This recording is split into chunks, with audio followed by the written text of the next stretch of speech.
What's up everyone, Subterranean here, and today we're going to learn how to take vocals that sound like this Drop that shit! Oh! and process them to sound like this. Drop that shit! Oh! Now you might be wondering why this is really necessary to compress vocals and add effects to them in this manner, and the reason why I do this for a lot of my tracks is because songs in electronic genres like dubstep and drum and bass tend to have a very compressed sound to them, lots of synths and lots of very gritty basses going on, and the human voice can sound pretty plain when there's not a lot of effects added to it. So when you compress vocals heavily like this, it makes it fit into the song and sound more exciting. This type of vocal processing effect is pretty much made for pre-drop vocals, the types of vocals that come in just before the drop and get you hyped up for it. But this could also work for vocals that are in other parts of the song as well. Now before we start this tutorial, I'd like to mention a couple of things. First of all, the vocals that I'm using here came from a sample pack called Styles Sample Pack Volume 3. It's a very interesting sample pack as it contains many samples and loops from many different artists. Some of them are vocal samples, some of them are individual drum samples, some of them are synth loops. I'd also like to mention that I briefly went over vocal processing in this manner in one of my earlier videos. That would be the two-part dubstep construction and mixdown video, but I didn't really explain how you make a vocal rack like this. I only showed you what was in it, and I didn't explain it very thoroughly because that video was mainly about the mixdown of the entire track. So we're going to go more in depth with this video. And like always, you can download the full Ableton project file in the description. It'll contain these samples and this effects rack right here for you to use. So let's get started. I'm going to delete my effects rack and we're going to create a new one. And every effect in this rack is an Ableton stock plugin, so if you don't own any other plugins, then don't worry, you don't need to go out and buy anything or even download anything for free. It's all stock effects here, and if you have another DAW, then you can probably recreate this effects rack and get it to sound just as good with the stock plugins in your DAW of choice or with third-party ones, because these are all very standard effects. So we're going to start off with a chorus, and what I'm going to do here is I'm going to take my little loop function and I'm going to have it loop just on these vocal samples so we can play them over and over again and we can tweak with our knobs and get a better sound, and we're doing in real time. So here's what the vocals sound like with the chorus on its default setting. Drop that shit! Oh! Drop that shit! Oh! Drop that shit! Oh! I think it could sound a little bit better, maybe a little bit more subtle, especially since we're going to add some compression later on, so we don't want anything that's super digital sounding like this. So let's take the dry wet and we'll turn that down. Drop that shit! Oh! Drop that shit! Oh! Drop that shit! I should also turn down the track volume right now so we don't get any clipping, and let's tweak with the dry wet. Drop that shit! Oh! Drop that shit! Oh! Drop that shit! Oh! Drop that shit! I think we'll go with 33%. Oh, that sounds pretty good. Oh! Drop that shit! We'll leave the feedback at 0%. I don't think that's really necessary. And we're also going to tweak with the amount and the rate. We want something more subtle, so let's take the amount and turn it down. Drop that shit! Oh! Drop that shit! Drop that I think maybe shit! we should go for Oh, 0.26 drop that shit! milliseconds. Oh! We'll try Drop that shit! Oh! Drop that shit! Oh! Drop that shit! I think that works just fine. Drop that shit! And now let's actually turn up the rate a significant amount. Drop that shit! Oh! Drop that shit! I'm thinking about drop that 6.21 shit. hertz. Oh! Drop that shit! Oh! Drop that shit! Oh! And there we go. I think that's a very good setting for the chorus effect. Now we're going to compress these vocal samples, make them a lot more exciting. And the first way we're going to do that is going to be with the Multiband Dynamics effect. We're actually going to choose the car stereo preset. Seems like kind of an odd preset to choose for vocal samples, but I found that it actually works very, very well.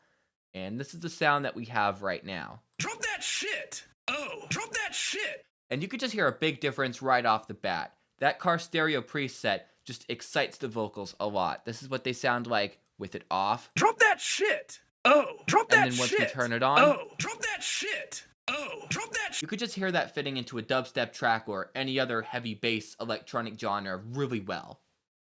With that being said, we are going to make a couple changes here, nothing too major. Let's take this mid slider right here and push it up just a little bit. Drop that shit! Oh! Drop that shit! Oh! Drop that shit! Oh! Drop that shit! Oh! Drop that! Drop that! Let's tweak with the slider a bit too. We'll just extend it out a little bit more. Drop that shit. So just click it and then drop drag that shit. right there. Drop that shit. Not too much. Drop that shit. I think right about there is good.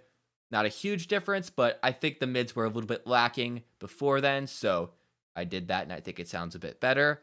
And let's also change the mid and low outputs a bit. We'll keep the high output at 8.30 decibels. Drop that shit. Drop that shit. Drop that shit. Let's actually turn this down a little bit now. Drop that shit. 6 decibels will work well, and let's actually turn up the lows a little bit. Drop that shit. Drop that shit. Drop that shit. 7.20 decibels will be good. Again, very minor changes. You might find that it's not necessary to change those, or you might find that this preset just works right off the bat with no changes. But for my effects, I thought that sounded a little bit nicer, so we'll go with that. Now we're going to throw on an EQ8. Let's take our first band, change it over to a low cut ×4, and we don't want a lot of low end action going on with these vocal samples, so let's cut that off significantly. Drop that shit. Drop that shit. Drop that shit. Drop that shit. I think we'll go with 130 hertz for now. Depending on what vocal samples you're using, you might want to cut that off even more, or you might want to cut it off less. It just kind of depends on how low or how high a person's voice is, and if you're pitching up or pitching down their voice. Now let's take our second EQ band. Really, any one of these will work as long as it's got this setting on it, the default one. And let's set this to be at a rather high frequency. I'm going to do 13.9 kilohertz. So we'll type in 13900, and there we go. You could also use a high shelf and it would work really well, but I thought doing it this way added a little bit of a different sound and I liked it, so we'll just keep it that way. And let's turn up the gain, add a little bit more crispness to this vocal sample. Drop that shit. Drop that shit. Drop We'll that go with shit. 2.85. Drop that shit. Drop that. Perfect. If your vocal sample has somewhat of a sibilant sound to it with a lot of sounds, then it might be a little bit too hissy and harsh if you bring up the highs, so you might actually want to leave this flat or you might want to decrease it, but again, it all depends on what samples you're using. And for our last effect, we're going to throw on a compressor, just excite the sample a little bit more. Let's set the ratio down a bit. Drop that shit. Drop that shit. I think we'll go with maybe drop that shit. 6, drop 10, that 1. shit. Drop that shit. Drop that shit. Drop that shit. 6091, that'll be good. We'll leave the attack and the release on the default. And now let's go to the threshold and decrease that a significant amount. We're going to set it like a good bit down. Drop that shit. Drop that shit. Drop that shit. Drop that shit. Drop that shit. Minus 19.6 decibels, that'll be good. Let's also turn that gain down a good bit because you can see it starting to clip. Drop that shit. Drop that shit.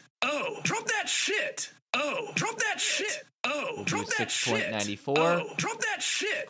And there we go. That's our vocal effects rack. And what I recommend doing when you make racks like these, both for these sort of vocal effects racks and for any sort of effect rack in general, where you're going to want to use it on a lot of your tracks, is to take all of these effects and then actually turn them into a rack by selecting all of them, right-clicking and then grouping them, and then you'll want to save it. You can see that I've already saved the effect rack right here, so if I'm ever making a track, I can just drag it on and then I'll already have a good template. If I need to change anything, it'll be a lot easier than having to make this rack again from scratch. So that was my tutorial. I hope you enjoyed it. Please like this video and leave a comment as it really helps us out. And please subscribe to our channel if you haven't already.